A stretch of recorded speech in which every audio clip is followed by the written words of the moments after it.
یہ بات ہے قرآن کی، یہ بات ہے اس انسان کی جس نے رسول اللہ کا دل توڑ کر رکھ دیا۔ اب کوئی نہیں اس کا نام لینے والا۔ یہ بات ہے ابو لہب کی، سورہ کوثر کی۔ اِنَّا أَعْطَيْنَاكَ الْكَوْثَرَ۔ اکثر ہم لوگ اپنی نمازوں میں سورہ کوثر کو ریسائٹ کرتے ہیں،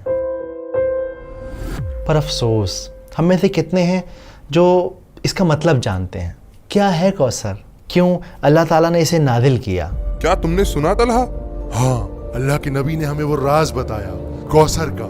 سبحان اللہ۔ اور سب سے ضروری بات، سورہ کوثر کا آج ہماری زندگی میں کیا ریلیونس ہے، جانیں گے اس ویڈیو میں۔ بسم اللہ الرحمن الرحیم۔ إنا أعطيناك الكوثر فصل لربك وانحر إن شانئك هو الأبتر۔ سورہ کوثر قرآن کی سب سے چھوٹی سورت ہے۔ قرآن کی بہت ساری خوبصورت باتوں میں سے خوبصورت بات یہ ہے کہ ہر آیت کے پیچھے، ہر سورت کے نازل ہونے کے پیچھے ایک کہانی ہے، ایک سچی کہانی، اور ایسا ہی ایک دل دہلا دینے والا، دل کو چیر کر رکھ دینے والا واقعہ ہے سورہ کوثر کے نازل ہونے کے پیچھے۔ پہلے اسے سمجھتے ہیں۔ مکہ کی وہ دوپہر خاموش تھی، لوگ اپنے اپنے گھروں میں آرام کر۔ ہائی دوستوں، تو کیسے ہم لوگ دوستوں ایک اور شاندار ویڈیو لے کر آ گیا ہوں، اور اسی طریقے سے میں اپنے چینل کے اوپر بہت ہی شاندار ویڈیوز آپ لوگوں کے لیے لاتا رہتا ہوں تاکہ آپ لوگ زیادہ سے زیادہ انٹرٹینڈ ہو سکیں، انفارم ہو سکیں، اور آپ لوگ کی نالج بڑھ سکے۔ تو دوستوں چلیے دیکھتے ہیں اس ویڈیو میں کیا ہے، پر ویڈیو شروع کرنے سے پہلے میں چاہوں گا کہ آپ میرے چینل کو سبسکرائب کر لیں اور بیل آئیکن کو پریس کر لیں۔ تو ویڈیو سٹارٹ کرتے ہیں۔ رہے تھے مگر اللہ کے نبی خاموش بیٹھے تھے۔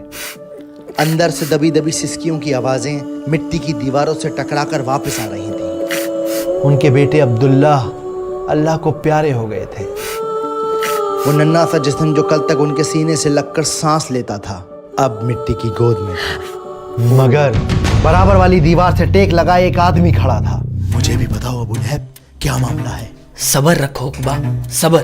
یہ آدمی اور کوئی نہیں بلکہ رسول اللہ کا چچا تھا۔ اندر سے آتی ہر سسکی اس کے چہرے کی مسکان بن رہی تھی، اور پھر وہ خوشی سے چلایا، بطیرہ محمد، بطیرہ محمد۔ ختم ہو گیا محمد کا بیٹا، ٹوٹ گیا محمد کی نسل کا سلسلہ۔ اس کی آواز نے نبی کا دل چیر کر رکھ دیا۔ غلاموں کو اس نے کھجوریں بانٹیں، اپنے دوستوں کے ساتھ قہقہے لگائے، اور سب سے کہتا رہا، تم نے سنا میری جان، میرے بھتیجے کی جڑ کٹ گئی، اب کوئی نہیں اس کا نام لینے والا۔ اس کی ہنسی، اس کے الفاظ ہوا میں سانپ بن کر تیر رہے تھے۔ مگر اللہ نے اپنے نبی کو اکیلا نہیں چھوڑا، انہیں ایک تحفہ دیا۔ یہ تحفہ تھا سورہ کوثر۔ اس سورت میں اللہ نے اپنے نبی سے کہا کہ اے نبی، آپ فکر نہ کریں، ہم نے آپ کو کوثر عطا کی ہے، تو بس آپ عبادت کیجیے اپنے رب کی، اور وہ جو آپ کو بار بار بطیرہ محمد کہتا ہے کہ محمد کی جڑ کٹ گئی، نسل کٹ گئی، اصل میں ان کی نسل ختم ہو جائے گی۔ اللہ کے نبی کے چہرے پر مسکان آ گئی۔ دن ڈھل گیا، ابو جہل بے وقوفوں کی طرح ہنستا رہا۔ اسے کیا خبر کہ اللہ نے اسے جیتے جی برباد کر دیا۔ نسل کٹ گئی۔ تو میرا خیال ہے کہ ابھی اس لمحے اب اس بات کو اپنے دل میں اتار لیجئے کہ سورہ کوثر کو آپ اس لیے ریسائٹ مت کیجئے کہ وہ چھوٹی سورت ہے، بلکہ آپ اس لیے ریسائٹ کیجئے کہ اللہ تعالیٰ نے وہ ایک تحفے کے طور پہ ہمارے نبی صلی اللہ علیہ وآلہ وسلم کو دی ہے، تاکہ انہیں یہ احساس دلایا جا سکے کہ ان کا اسٹیٹس اتنا ہائی ہے، ان کا مقام اتنا اونچا ہے کہ اللہ سبحانہ وتعالیٰ خود انہیں تسلی دے رہے ہیں، ان کو کنسول کر رہے ہیں۔ ابو اروا، سنا تم نے؟ اللہ نے نبی کا مقام اور اونچا کر دیا ہے۔ تو پہلی آیت ہے انا آتینا کل کوثر۔ تو جب قرآن میں انا کا لفظ آتا ہے تو اس کا مطلب ہوتا ہے کہ کسی بات پہ زور دیا جا رہا ہے۔ تو اس پہلی آیت کا مطلب ہے کہ بے شک ہم نے آپ کو کوثر گفٹ کی ہے، عطا کی ہے۔ اب کوثر کیا ہے؟ ایک حدیث میں آتا ہے کہ کبھی نہ ختم ہونے والا، موتی کے کناروں کے درمیان جنت میں بہنے والا جھرنا ہے کوثر۔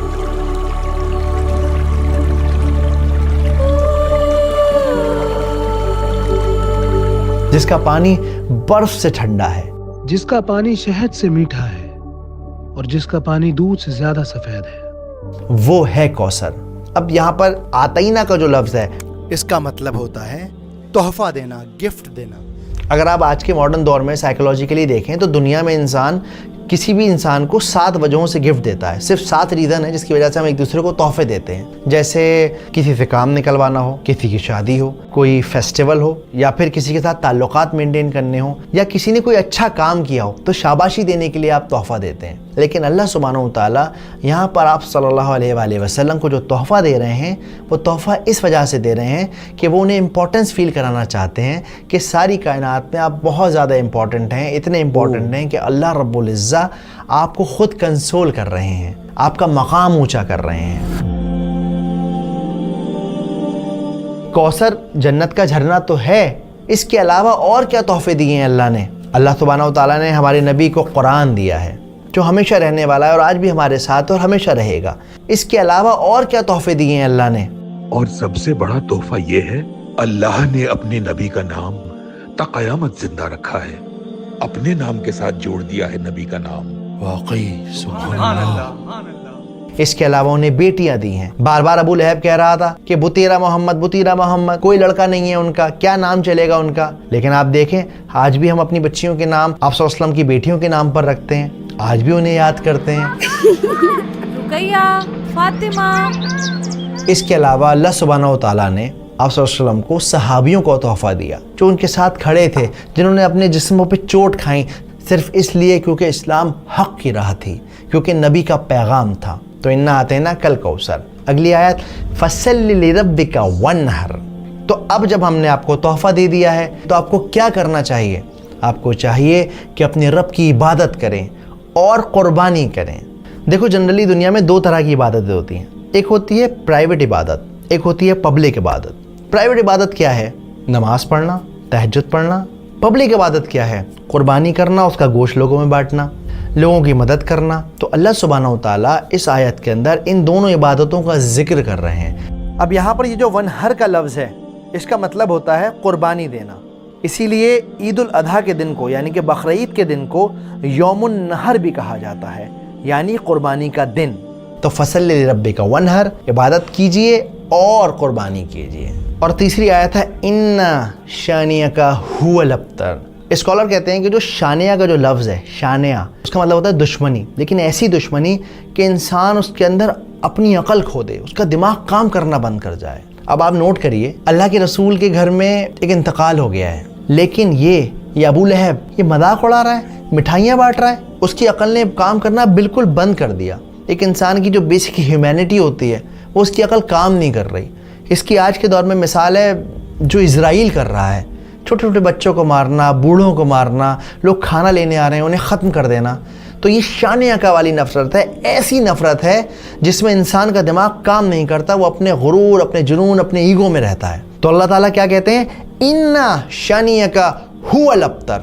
اور یہ لوگ جو آپ کو کہتے تھے کہ آپ ابتر ہو جائیں گے، آپ کا نام نہیں چلے گا، کوئی آپ کو نہیں پوچھے گا، وہ خود ابتر ہو گئے۔ وہ جس کی جڑ کٹ گئی، جس کی نسل ختم ہو گئی، جو برباد ہو گیا، جس کو کوئی پوچھنے والا نہیں ہے۔ اور جو اس بات کا ثبوت ہے کہ رسول اللہ کو ساری دنیا جانتی ہے اور ابو لہب کو ہم لوگ جانتے ہیں، لیکن لعنت کے ساتھ اس کا نام لیتے ہیں۔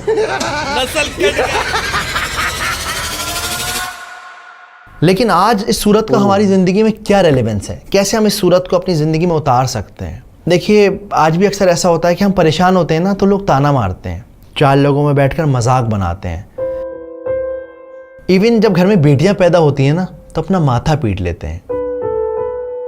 انسان اس طرح کی حرکتیں کرتا ہے نا تو ایکچولی وہ ابو لہب کی راہ پہ چل پڑتا ہے۔ ابو لہب کیا کہتا تھا؟ محمد کا کوئی بیٹا نہیں، ختم ہو جائے گا اس کا نام اس کے بعد۔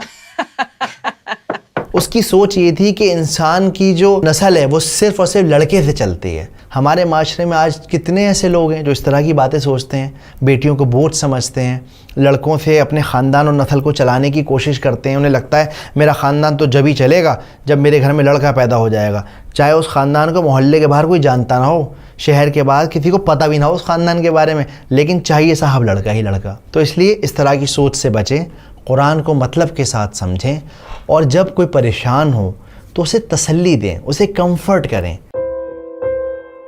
اکثر ہم لوگ نا کسی کو کمفرٹ کرنا بہت زیادہ اوور کر دیتے ہیں، اور جب وہ بندہ چپ نہیں ہوتا، سمجھتا نہیں ہے ہماری بات، ہم جھنجلا جاتے ہیں، اس سے ناراض ہو جاتے ہیں. پر ایکچولی ایسا نہیں کرنا ہے. آپ کو بس اسے یقین دلانا ہے میں ہوں تمہارے ساتھ.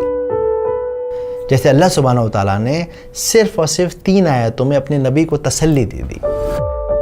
اب آپ کے اور میرے لیے کوثر کیا ہے؟ آپ کے اور میرے لیے کوثر ہے ہماری صحت، ہماری اولاد، ہمارا گھر، فری وقت، ہر وہ چیز جو آپ کو ملی ہوئی ہے وہ ایکچولی کوثر ہے. ورنہ ذرا باہر نکل کے دیکھیے، لوگوں کی صبح اسپتالوں کی لائن میں ہو رہی ہے، لوگوں کی شامیں قبرستان میں فاتحہ پڑھتے ہوئے گزر رہی ہیں. تو اگر آپ کی زندگی میں کوئی چھوٹی موٹی پریشانی ہے، اداس نہ ہوں، اپنی نعمتوں کو کاؤنٹ کریں، دیکھیں کہ آپ کو اللہ نے کیا کیا دیا ہے، اور اس طرح سے سورہ کوثر کو اپنے اندر اتاریں. اگلی بار جب آپ نماز پڑھیں سورہ کوثر کو ریسائٹ کریں تو یاد رکھیں کہ یہ بہت ہی امپورٹنٹ سورت ہے. امید کرتا ہوں بات سمجھ آئی ہوگی، ویڈیو پسند آئی ہوگی. نیچے ایک لنک ہے، اس کے اندر اس پوری ویڈیو کے اندر جو بھی میں نے ریفرنسز، حدیثیں یوز کری ہیں، مولانا مودودی ہیں، ابن کثیر ہیں، جو بھی میں نے تفسیریں یوز کری ہیں اس کا لنک ہے. آپ جا کر پڑھ سکتے ہیں، کراس چیک کر سکتے ہیں، اور آپ کو کراس چیک کرنا چاہیے. اس کے علاوہ میں کوشش کر رہا ہوں ایک کمیونٹی بنانے کی، لوگوں کو اپنے ساتھ جوڑنے کی، جہاں پر ہم قرآن کی، سیرت النبی کی، اے آئی کی، ویڈیو ایڈیٹنگ کی باتیں کر سکیں، ایک دوسرے کے ساتھ سیکھ سکیں، اپنے علم کو ہائر اینڈ پہ لے جا سکیں. تو اگر آپ اس سفر میں میرا ساتھ دینا چاہتے ہیں تو آپ نیچے دیے گئے. تو دوستوں، جیسا کہ آپ لوگوں نے دیکھا اس ویڈیو کے اندر، اور اس ویڈیو سے ریلیٹڈ آپ لوگوں کا کیا خیال ہے، آپ لوگوں کو کیسی لگی یہ ویڈیو، مجھے کمنٹ کر کے بتائیے گا، کیونکہ میں ایسے ہی انفارمیشن آپ لوگوں کے لیے لے کر آتا رہتا ہوں، اچھی ویڈیوز بنا کے لے کر آتا رہتا ہوں. تو جلدی سے میرے چینل کو سبسکرائب کر لیں اور بیل آئیکن کو پریس کر لیں. اور دوستوں، یہ ویڈیو جو ہے یہ اپنے دوستوں میں بھی شیئر کریں، کیونکہ یہ ویڈیو ان کے بھی بہت کام کی ہے. اور اگر آپ لوگ ایسا کریں گے، اچھا سا ایک کمنٹ بھی لکھیں گے میرے لیے، تو مجھے بہت اچھا لگے گا. میں آپ لوگوں کے لیے موٹیویشن کے ساتھ اور بھی نیو ویڈیوز لے کر آتا رہوں گا. تو چلتے ہیں، ملیں گے اگلی کسی ویڈیو میں، تب تک کے لیے بائے بائے.